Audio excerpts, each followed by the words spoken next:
Hello children, today I'm going to read out this lesson, Gatha Gajnandan Ki. It's taken from Garima Hindi textbook, grade 6. Okay, it's just reading the lesson out loud. गाथा गजनंदन की।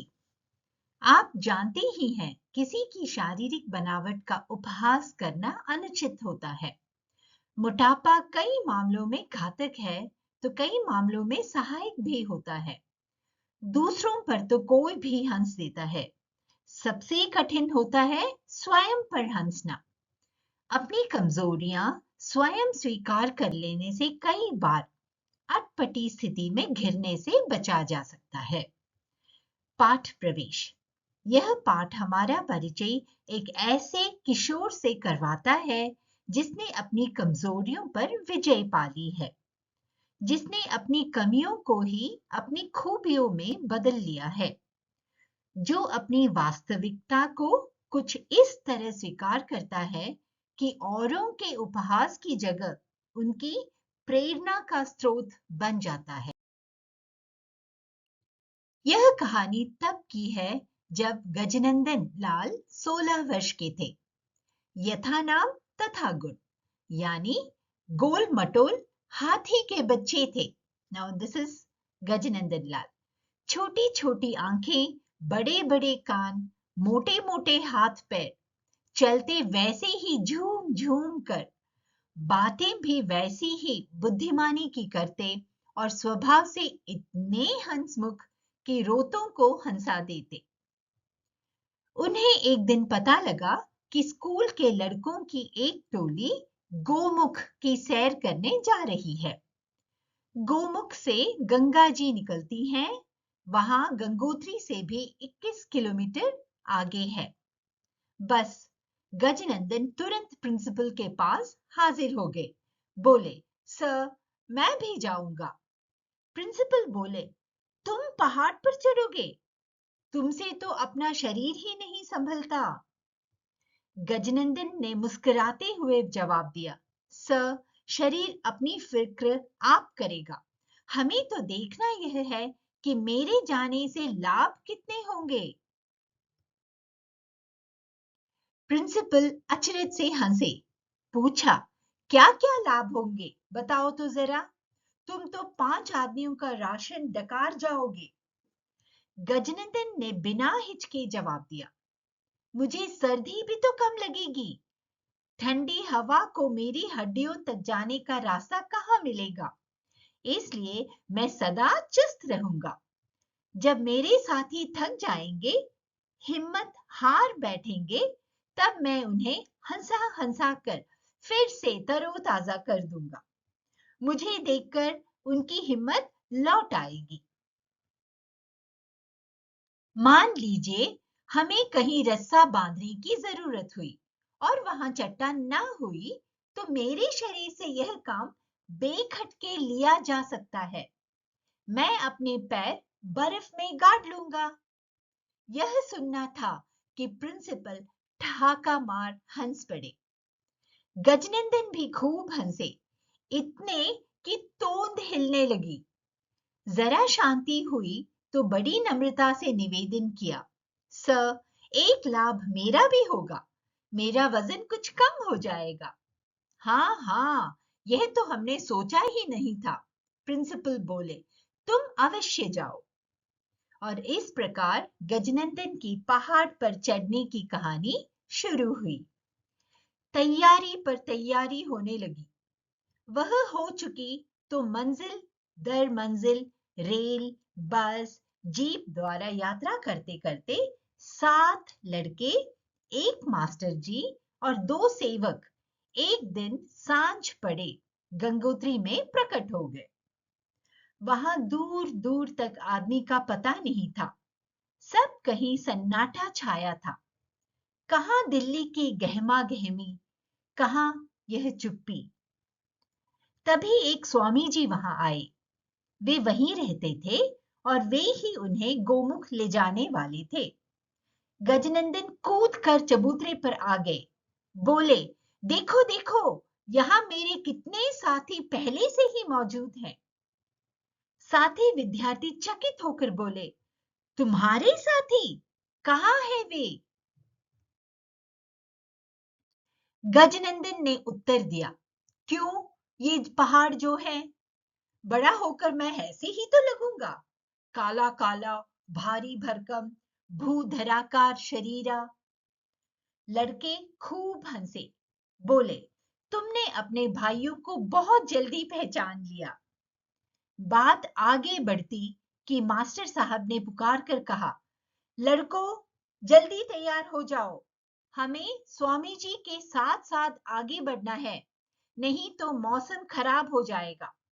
बस फिर क्या था, बच्चों ने तुरंत बिस्तर बांधे, राशन बांधा, स्काउटिंग की पोशाक पहनी, अपने कंधों पर थैले बांधे और उनमें भरा जरूरी सामान, मेवा, मिश्री, दवाई, बिस्कुट वगैरह वगैरह। गजनंदन बीच बीच में हर चीज चखते और झूम झूम कर तारीफ करते, कभी बाहर भागते, कभी अंदर आते। मास्टर साहब बोले, गजनंदन, तुम इस तरह तो जल्दी थक जाओगे, अभी तो ऊपर चढ़ना है। गजनंदन ने उत्तर दिया, सर, उसी का अभ्यास कर रहा हूं। हंसते हंसाते चढ़ाई आरंभ हुई। गोमुख जाने वाली पगडंडी बड़ी संकरी थी। भोला शंकर ने कहा, सर, पगडंडी पर गजनंदन कैसे चलेगा, कहीं तोंद अड़ गई तो? मास्टर जी बोले, जरा आगे देखो, स्वामी जी के साथ साथ चल रहा है वो। अचरज से विद्यार्थियों ने देखा कि सचमुच वह स्वामी जी के साथ था। वहीं से चिल्लाकर उसने कहा, भोला शंकर, दिल्ली में एक कुतुब मीनार है, लेकिन यहाँ इतनी है कि गिन भी न सको। बाप रे, सचमुच ये तो डरावनी है। भोला शंकर ने कांपते हुए ऊपर देखा और कहा, एक भी गिर पड़ी तो? गजनंदन बोला, गिरेगी तो गिरेगी। स्वामी जी कहते हैं कि पहाड़ में ना तो सोचते हैं, ना रुकते हैं, बस चलते हैं। हम रुक भी गए तो मीनार थोड़ी ही रुकेगी। तुम्हें डर लगता है तो जोर से हंसो, हंसने से डर दूर भाग जाता है। और वह जोर जोर से हंसने लगा। हंसी तो छूत का रोग है। गजनंदन हंसा तो सभी हंस पड़े और हंसते हंसते उन भयानक रास्तों को ऐसे पार कर गए जैसे बतखें पानी में तैरती हैं। स्वामी जी ने खुश होकर गजनंदन का राशन दुगना कर दिया। रास्ते में उन्होंने भोजपत्र के पेड़ देखे, जड़ी बूटियां देखी, जंगली भेड़ों का गिरोह देखा, तुतराल नाम के जानवर की पूंछ देखी, रीछ के पंजों के निशान देखे। इस प्रकार देखते दिखाते, हंसते हंसाते वे पहुंच गए गोमुख। गोमुख बर्फ के पहाड़ में बन गई गुफा को कहते हैं। इसी में से गंगा नदी तेजी से बहती हुई बाहर आती है और पहली बार सूरज की रोशनी से गले मिलती है। लेकिन वे लोग वहां नहीं रुके। स्वामी जी ने उन्हें तपोवन ले जाना चाहते थे। रास्ता कुछ कठिन था, पर साथ में गजनंदन हो तो कठिनाई पनाह मांगने लगती है। और फिर तपोवन तो है ही जादू का मैदान। इतनी ऊंचाई पर बर्फ से ढकी गगनचुंबी चोटियों के बीच एक अति सुंदर सुहावना हरी हरी घास का मैदान, नाना प्रकार के फूलों के सुंदर सुंदर पौधे, बीच बीच में कल कल करके गाते नाले झरने। गजनंदन तो सामान फेंक कर उस मैदान में दौड़ने लगा। मास्टर जी ने कहा, क्या करते हो, सांस तो फूल रही है, मरोगे। दौड़ते दौड़ते गजनंदन ने कहा, सर, दौड़ने से खून भी शरीर में दौड़ता है। बैठ गए तो बर्फ की तरह जम जाएगा, हम शिला बन जाएंगे जैसे ये पहाड़। बस फिर क्या था, सभी लड़के दौड़ने लगे, कबड्डी खेलने लगे। ऐसा शोर मचा कि पहाड़ भी गूंज उठे। गजनंदन ने कहा, स्वामी जी, राशन तैयार कर लीजिए, पेट में चूहे कूदने लगे हैं। हंसते हंसते स्वामी जी ने कहा, चिंता न करो, अभी बिल्ली आती है। पहले थर्मसों से चाय निकालो। मूंग की दाल का हलवा गरम हो चुका है। जब तक रोटी तैयार हो, चाय हलवे का नाश्ता करो। नाश्ता करने के बाद गजनंदन ने फूलों की जांच शुरू कर दी। मौसम सुहावना था। गजनंदन ने साथियों के कान में कुछ कहा। सब ने सिर हिलाकर हाँ में हाँ मिलाई। बस वे सब सुंदर सुंदर फूल तोड़ने लगे। तोड़ते ही रहते, यदि स्वामी जी ने आवाज न दे दी होती। बच्चों, तुम कहाँ हो? भोजन तैयार है, जल्दी आओ, अंधेरा होने लगा है। सवेरे स्वामी जी ने 4 विद्यार्थियों को आगे जाने के लिए छांटा। गजनंदन, भोला शंकर, तुषार और माचवी। शेष 3 विद्यार्थी, मास्टर जी एवं एक सेवक, पांचों नीचे डाक बंगले में लौट गए और ये 5 जने आगे बढ़ गए। रास्ते में बस बर्फ थी। बर्फ से ढकी चट्टानें थी। धीरे धीरे चढ़ना पड़ता था। कभी काले काले डरावने बादल अंधेरा कर देते, कभी सूरज की किरणें आंख मिचौली खेलने आती, तो शिखरों पर चांदी, सोना और मरकत मणियां जगमगा उठती। धीरे धीरे वे काफी ऊंचाई तक पहुंच गए। चारों ओर आसमान को छूते पर्वत ऐसे खड़े थे जैसे ऋषि लोग ऊपर को मुंह करके भगवान की स्तुति कर रहे हों। यहां पहुंचकर तीनों विद्यार्थी चुप हो गए। लेकिन गजनंदन कहाँ मानने वाले थे। बोले, स्वामी जी, हमारे बड़े बड़े कवि यहाँ अवश्य आए होंगे।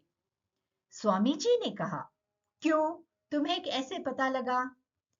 गजनंदन ने बड़े शांत भाव से कहा, नहीं आते तो महाकवि इकबाल कैसे लिखते?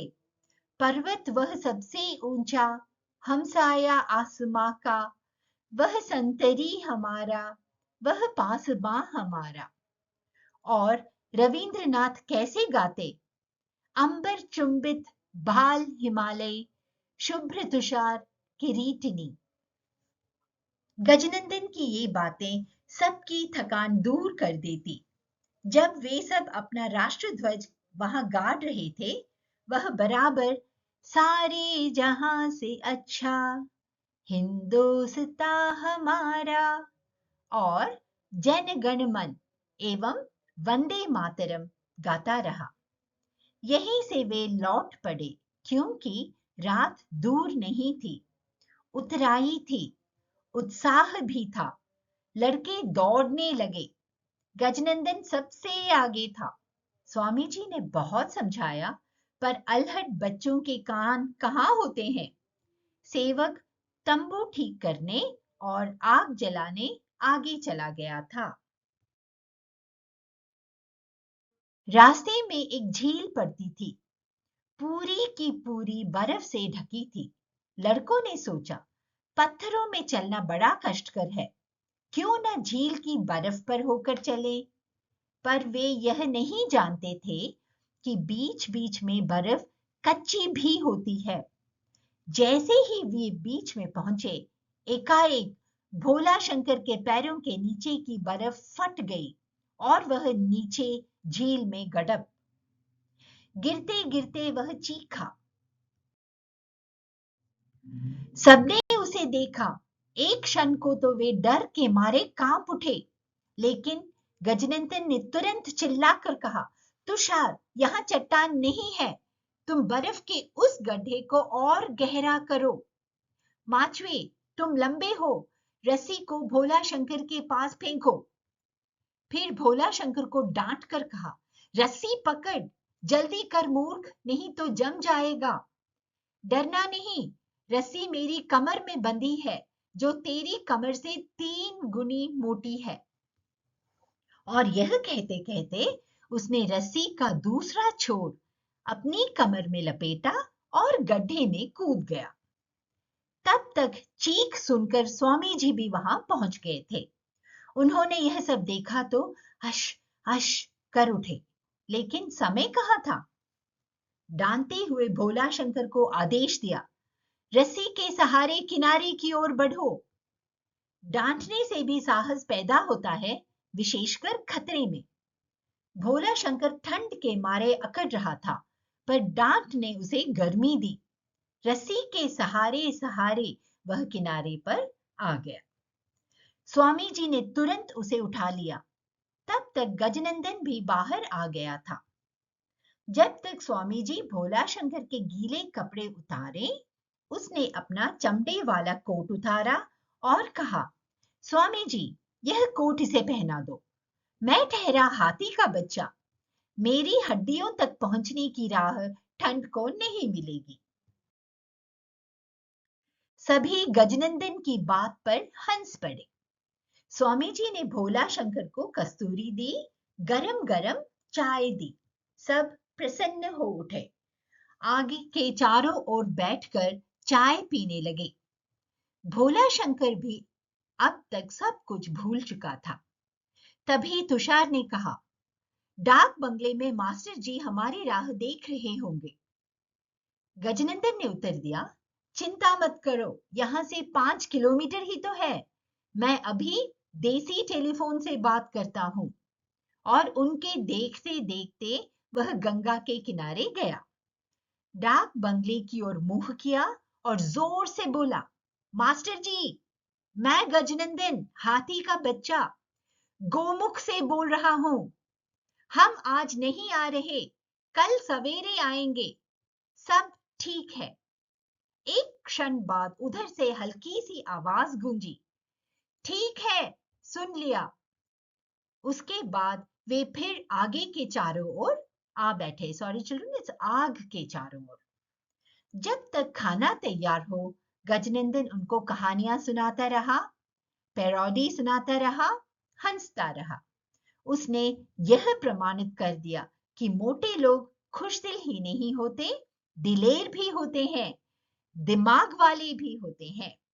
And this story is written by Vishnu Prabhakar. Children, please open your textbooks, open this lesson and read it loud. That will help you understand the lesson better. It will improve your speaking skills in Hindi. Okay, so best wishes, stay stiff and stay safe and stay happy. Bye-bye.